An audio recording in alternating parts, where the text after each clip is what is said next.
Los escribas y los fariseos eran personas moralmente muy respetadas, ¿eh? Si bien es cierto que nuestro Señor se refirió a ellos de forma severa, es porque lo merecían. Pero en la comunidad tenían la fama, y no por gusto, de ser educados, cumplir con las leyes, ser padres responsables, hijos cuidadosos y de cumplir fielmente con sus diezmos.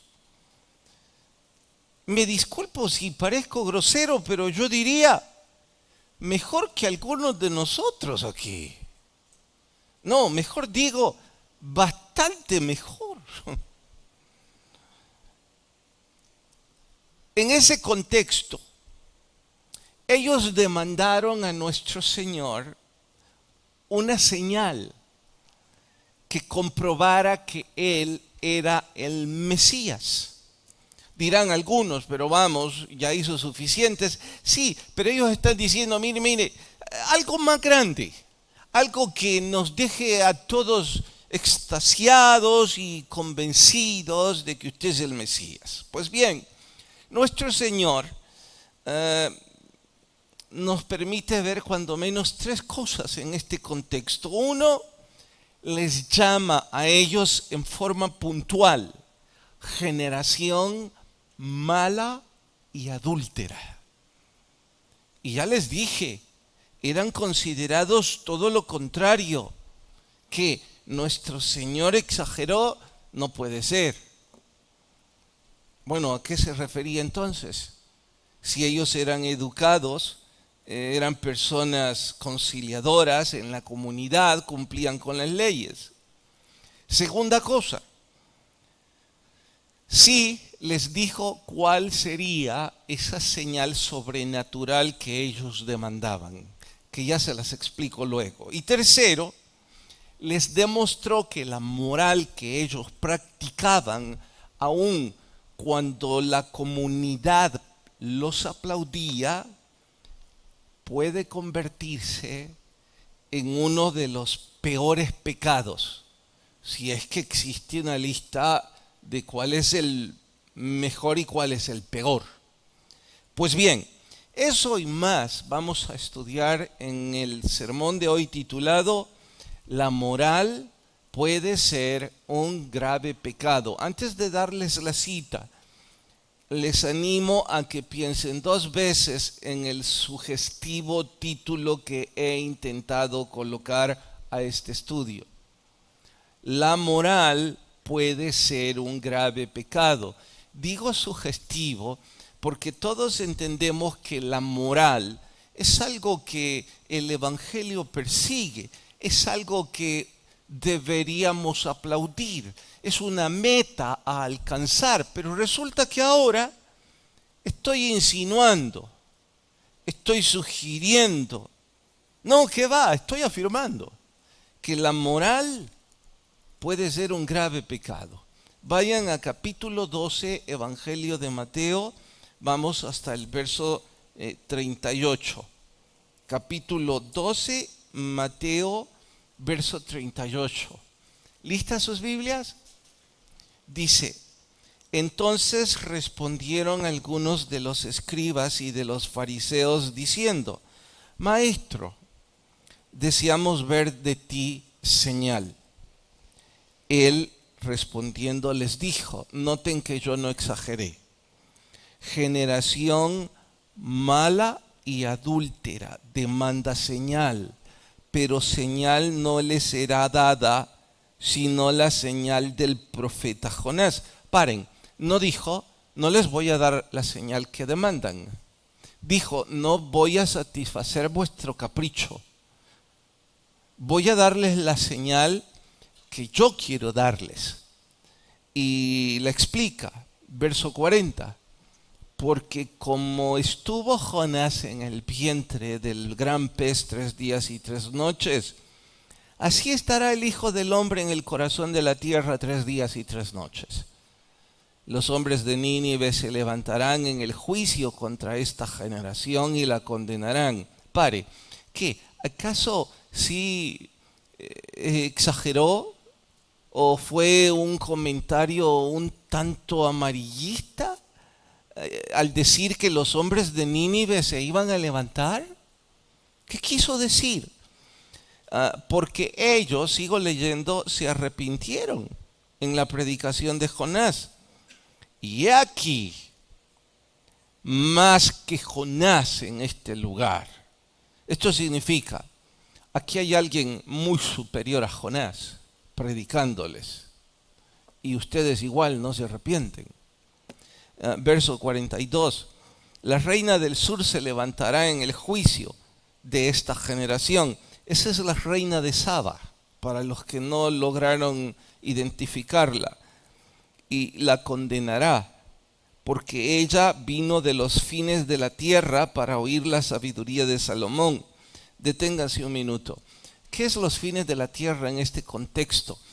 Saba está bien al sur de Israel. Para ese entonces, decir en los fines de la tierra era decir al otro lado del mundo. Y esta señora, a pesar de su grandeza, su majestuosidad, vino. Y al escuchar la sabiduría que Dios dio a Salomón, se convirtió a la fe del Dios de Salomón. Y hoy, dice el Señor, aquí hay alguien muy superior a Salomón. Pero igual a ustedes les importa nada. Bueno, hasta ahí leemos y oramos. Señor, te ruego que tu gracia nos hable y podamos crecer en el estudio de tu palabra. En Cristo Jesús, nuestro Señor. Amén. Empecemos por definir quiénes y por qué son malos y adúlteros. Generación mala y adúltera. Bueno, los escribas y los fariseos no parecían entender esa descripción. ¿Por qué el Señor les está llamando así? Para explicarlo, nuestro Señor da una ilustración. Atentos a ella, para los que la desconocen, me extiendo un poco. Jonás predicó en una ciudad llamada Nínive. Jonás odiaba a los ninivitas. Los odiaba a muerte. ¿Por qué? Porque Jonás sí era un hombre de Dios, sí era un predicador con un buen corazón, pero los ninivitas habían asesinado salvaje, cruelmente a muchos judíos. Así es que en un espíritu nacionalista, un espíritu mal interpretado del patriotismo, Jonás los odiaba a muerte. No es que él iba a mover una mano y que iba a levantar un arma contra ellos, pero él estaría feliz que descendiera fuego del cielo y los consumiera. Nuestro Señor le dice, vaya y predíqueles. Por eso es que no quería. Jonás pensó, yo conozco a mi Dios. Es un Dios de misericordia, de perdón. Capaz y los perdona, y yo no quiero que los perdone. Por eso no quería ir. Finalmente obedece, llega y les predica un sermón homiléticamente terrible. Todo predicador se esfuerza por dar un buen sermón. Este no se esforzó nada. Es que no quería que nadie lo escuchara.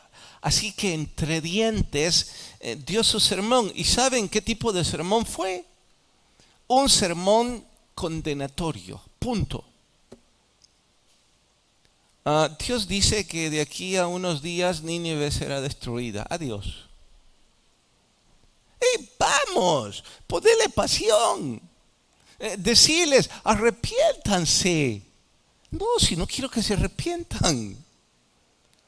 Así es que no creo que haya buscado el mejor montículo para que lo escucharan. Creo que se metió allí en alguna profundidad donde nadie lo oyera, pero igual lo oyeron.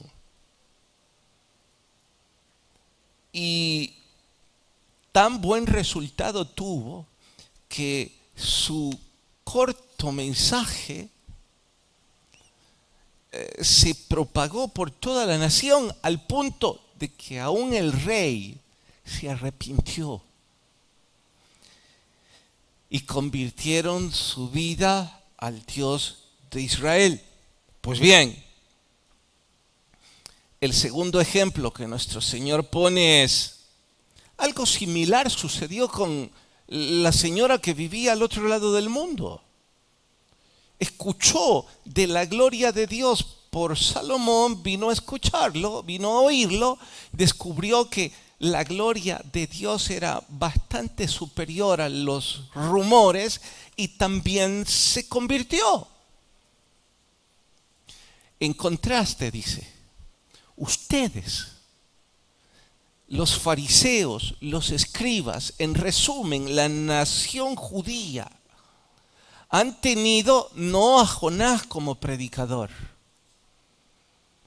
han tenido a los mejores oradores que mente humana jamás soñó escuchar.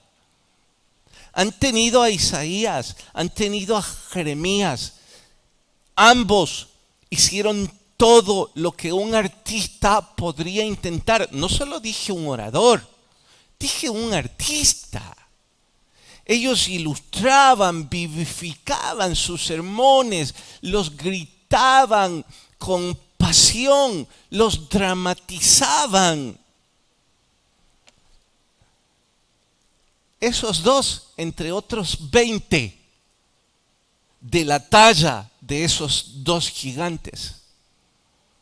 Pero ustedes cerraron sus oídos, no les escucharon, no quisieron arrepentirse. Los ninivitas tuvieron al peor, pero se arrepintieron.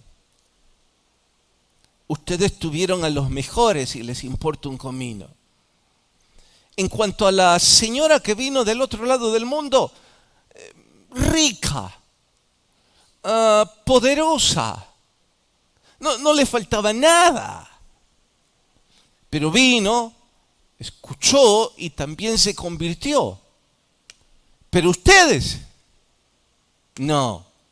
Por eso, cuando venga el día del juicio, en forma retórica dice esto, esos ninivitas y esa señora se levantan como testigos mudos de su pecado. Aquí viene la pregunta, ¿cuál era el pecado de estos? ¿No era el de los ninivitas cuya conducta era cruel y sangrienta en la guerra? ¿O que se comportaban como un ejército de bandoleros? ¿Tampoco era el paganismo de la reina de Saba? No, dice, el pecado de ustedes es que se creen moralmente buenos, si es que está bien decir moralmente buenos, y creen que no necesitan de Dios. De allí que vuestra moralidad se convierta en un grave pecado. De ahí que su conducta de ser respetuosos, educados, de pagar sus diezmos, de ser correctos con las leyes de la comunidad, les hace creer que ustedes no necesitan. Y eso es lo que los lleva al infierno. Significa en nuestro español ahora que la moral por sí sola, al final del camino, solo es otro tipo de maldad. Lo voy a repetir porque es probable que entre ustedes hay algunos como los fariseos y escribas. ¿De qué estoy hablando? Son personas educadas, son personas de bien en la sociedad, son personas que quebrantan las leyes y eso los convierte en no conflictivos. Son ordenados, son buenos padres, son buenos hijos. Y en este punto estoy seguro que alguno de esas personas está a punto de decir, bien, y si soy así, ¿por qué necesito de la religión? Bueno, lo repito entonces. La moral por sí sola solo es otro tipo de maldad. A eso el Señor le llama adulterio espiritual. Oiga, ¿qué está diciendo, predicador? ¿Que es mejor ser depravado, desordenado, no cumplir las leyes, pero mostrarme un poco religioso? No, no está diciendo eso. Es que atiéndanme, por favor, con doble interés. La fe en Cristo Jesús, uno de sus frutos es la moralidad. Pero cuando la moralidad no es un fruto del Espíritu Santo, sino que está excluida como un valor humano, entonces esta moral descalifica a Dios. Y entonces solo se vuelve otro tipo de maldad. Pregunto, ¿me estoy dando a entender? Si me estoy dando a entender, aquí surge la señal que ellos demandan. No es que querían otra sanidad porque ya habían visto suficientes. Obviamente estaban demandando algo mucho más grande, algo que los dejara extasiados y que dijeran, no, y ya no podemos poner en duda, en efecto es el Mesías. Pero en este punto, es como si, no dijo así el Señor, es como si dijera, el problema con ustedes no es la falta de señales, porque ya vieron bastantes.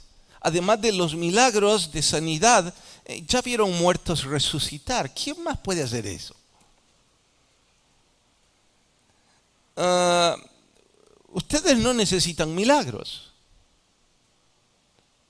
El problema con ustedes es su corazón. Es tan duro que no están dispuestos a poner y depositar su fe en Jesús. Ahora voy a hacer un paréntesis a toda la historia para decirles a algunos de los presentes que nunca han querido levantar su mano y recibir a Jesucristo y que han venido una y otra vez a escuchar un estudio. Les puedo decir sin una pizca de dudas hoy, ustedes no tienen problemas de demandar señales porque ya vieron suficientes. De otra forma no estarían aquí.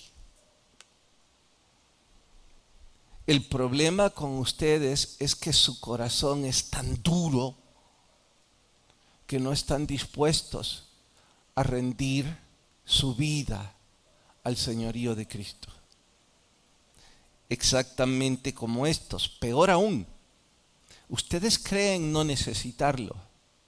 ¿Saben lo que muy por dentro ustedes piensan? Estoy hablándoles a los que no han hecho un acto de fe, a los que no han levantado su mano, a los que no han hecho la oración. Ustedes creen que ustedes no están en el punto en donde se necesita hacer eso. Y piensan, si algún día, cuando esté tirado en la calle como un alcohólico, cuando mi hogar se haya resquebrajado, cuando este problema de infidelidad sexual ya no tenga paro, pero yo no soy tan malo, piensan. Yo no soy como aquellos otros que sí a gritos necesitan. A ellos el Señor les dice, pues saben, sí habrá una señal tal cual ustedes quieren, enorme. Y esa señal es la misma que sucedió con Jonás, que estuvo 3 días y 3 noches así estará el Hijo del Hombre en el corazón de la tierra 3 días y 3 noches. ¿Sucedió esa señal? Sí, por supuesto que sucedió. Él se estaba refiriendo, ¿quieren todavía una señal más portentosa?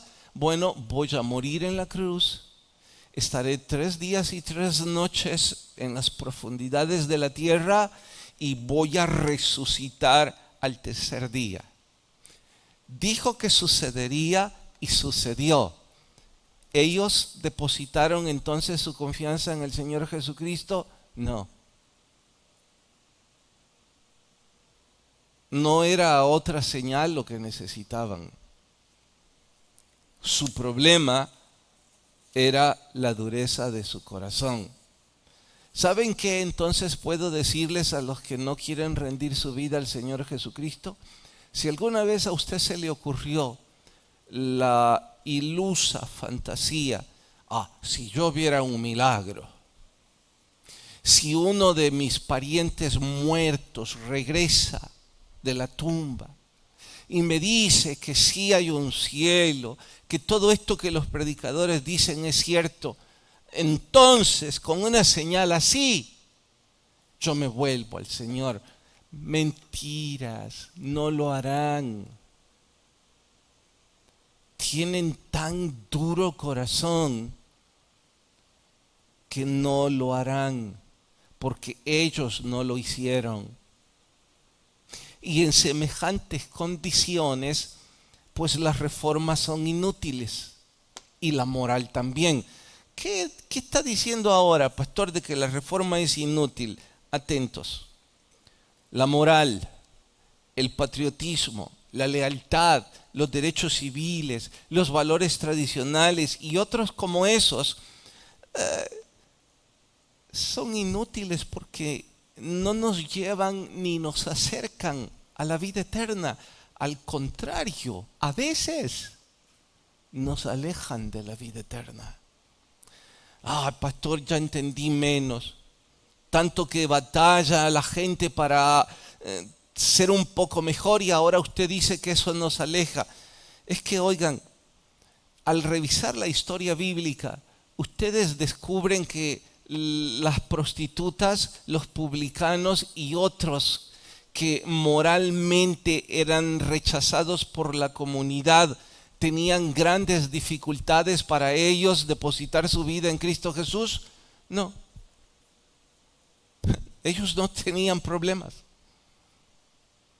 Ellos se sabían pecadores y por eso humildemente abrían su corazón. No es que seguían siendo así, porque cuando el Señor los salvaba, el cambio sucedía. El problema era con estos escribas, que ellos consideraban a los publicanos pecadores, pero ellos se consideraban moralmente correctos. Esa moralidad se convertía en una reforma inútil. Con esto estoy diciéndoles a todos los amantes de reformar sus vidas, les felicito porque usted es una persona que no se alcoholiza ni provoca conflictos con su vecino, que usted paga sus impuestos y es una persona conciliadora y muy amable. En realidad me gustaría tenerle de vecino porque podríamos vivir en paz y en armonía, pero igual usted se va a ir al infierno por la eternidad. Porque la moral por sí sola es otro tipo de maldad. Si no es suficiente, él pone una ilustración más. Vean ahora el versículo 43, 12:43. Cuando el espíritu inmundo sale del hombre, anda por lugares secos buscando reposo y no lo halla. Está diciendo esto en honor al caso de posesión demoníaca que estudiamos en media semana. Entonces le dice: volveré a mi casa de donde salí. Es decir, un espíritu que estaba en un cuerpo y que salió. Ahora ese mismo espíritu dice, voy a volver. Pero vamos, ¿y quién te dio permiso de volver? Y cuando llega, halla la casa desocupada, barrida, y además adornada. Entonces va, toma consigo otros 7 espíritus peores que él, y entrados moran ahí, y el postrer estado de aquel hombre viene a ser peor que el primero. Así acontecerá a esta mala generación. Hay que entender, casa desocupada, barrida y adornada. ¿Qué significa esa casa? Por supuesto que aquí nuestro Señor está hablando con una figura retórica. Es una ilustración que significa algo. Entonces, ¿esa casa qué es? Bueno, es una persona que no se nos dice por qué medio el espíritu demoníaco fue exorcizado. Pudo haber sido 2 posibilidades obvias. La primera, el hombre decidió hacer una reforma moral, y bien por él. Él dijo, no, ya basta, voy a parar mi alcoholismo, estoy harto de esta doble vida con 2 mujeres, no seguiré más. Voy a salir de las drogas, entraré a un centro de rehabilitación, y 18 ejemplos de acciones correctivas como esa. Eso es una reforma moral que muchas personas hacen. Bien por ellos, dentro de la comunidad dije, me gustaría tenerlos de vecinos. Entonces, mientras ese hombre dejó que toda esa inmoralidad lo cubriera, fueron demonios habitando su cuerpo. Pero ahora él decide con voluntad propia hacer una reforma y se abstiene de todo eso, y su cuerpo empieza a desintoxicarse, a limpiarse, y es una casa barrida y adornada. ¿Me estoy dando a entender? ¿Amén o no amén? Bien, esa es una posibilidad, la reforma moral. La segunda es que nuestro Señor o alguno de los discípulos con la unción del Espíritu Santo obró en la vida de él exorcizando ese demonio o esos demonios, pero no con una fe salvadora, sino solo una fe sanadora. ¿Cuál es la diferencia? El mejor ejemplo son los leprosos. ¿Recuerdan que nuestro Señor los sanó a cada uno de ellos que llegó en ese grupo? Pero no los salvó a todos. Sí se recuerdan de esa historia, ¿no? Y así como esa, hay muchos más que fueron sanados, pero no salvados. Prueba de ello es que muchos de los que recibieron milagro son los que en el Calvario gritaban, crucifíquenle. Habían recibido milagros, pero no habían sido salvados. Ellos no habían creído en Jesús como Dios. Ellos solo habían recibido un milagro de Jesús. Bien, ¿cuál es entonces el asunto? Ese cuerpo, ese hombre, esa mujer, su casa está barrida y adornada. Y lo grave de esa condición es que la casa sigue estando vacía. Y una casa vacía, atentos, es perfecta para los emisarios de Satanás, que tarde o temprano, por cualquier pecado, entrarán y gobernarán de forma más perjudicial que antes de ser barrida y adornada. ¿Pero por qué entró? Porque estaba vacía. Porque a esas personas a quienes no han abierto en humildad su fe al Señor Jesucristo, ellos no pueden decir los versículos que nosotros sí, como cuáles. Mayor es el que está dentro que el que está fuera. Aquel que Dios lo ha tomado en su mano, nadie puede arrebatarlo. Eso es para los que hemos depositado nuestra fe, nada más. No para los que se resisten.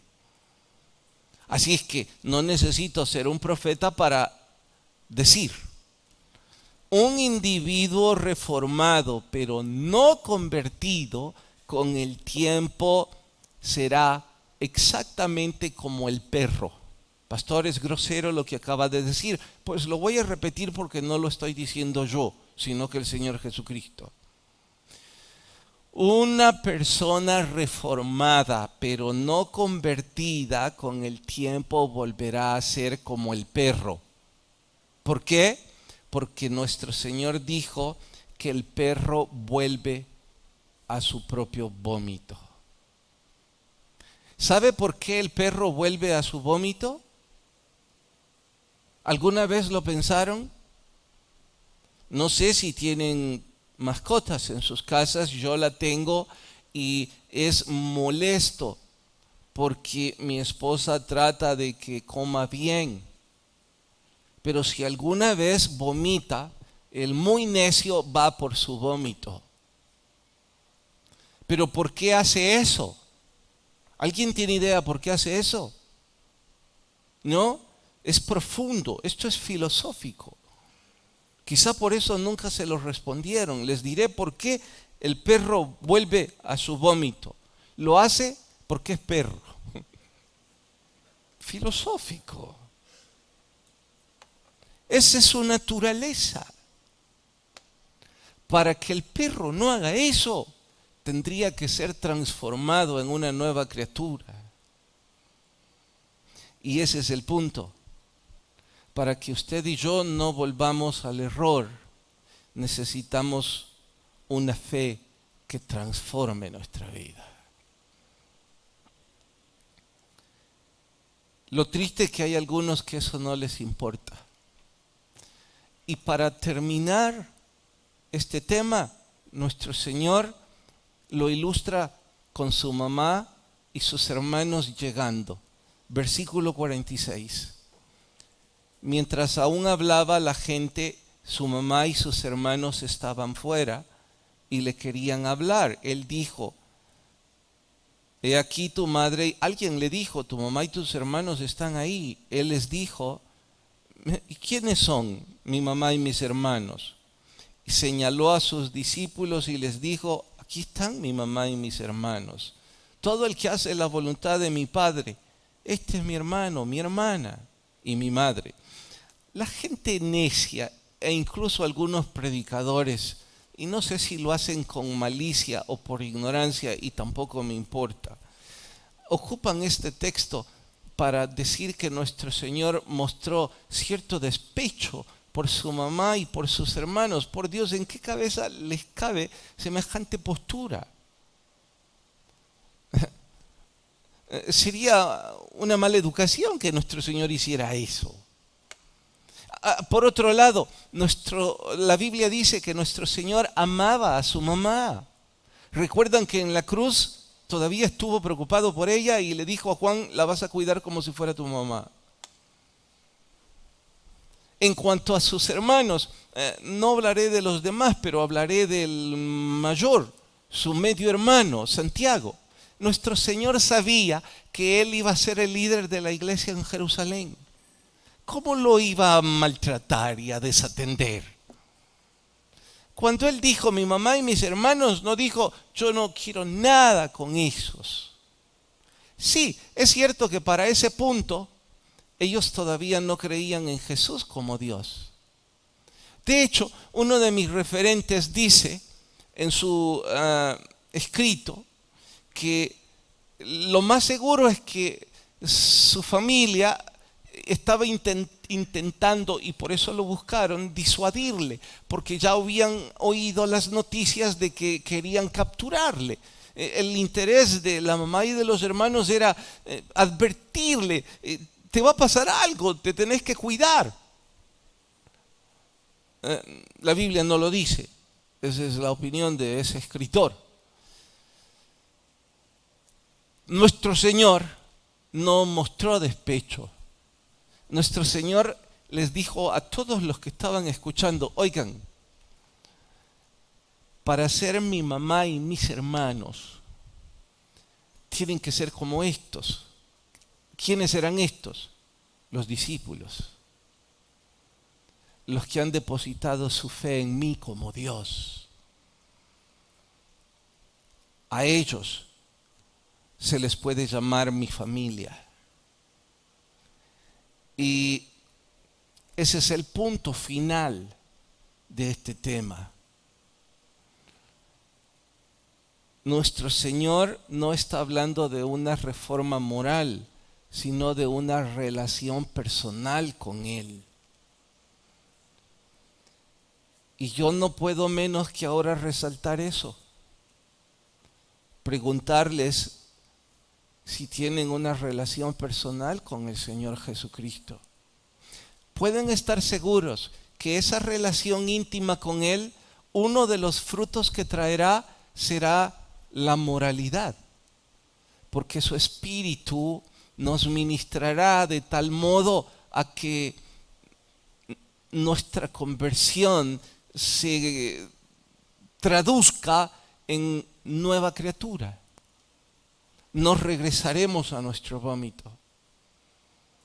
Pero aquellos de ustedes que están intentando hacer las cosas por sus propios medios en una reforma moral y sintiéndose bien, solo es otro tipo de maldad.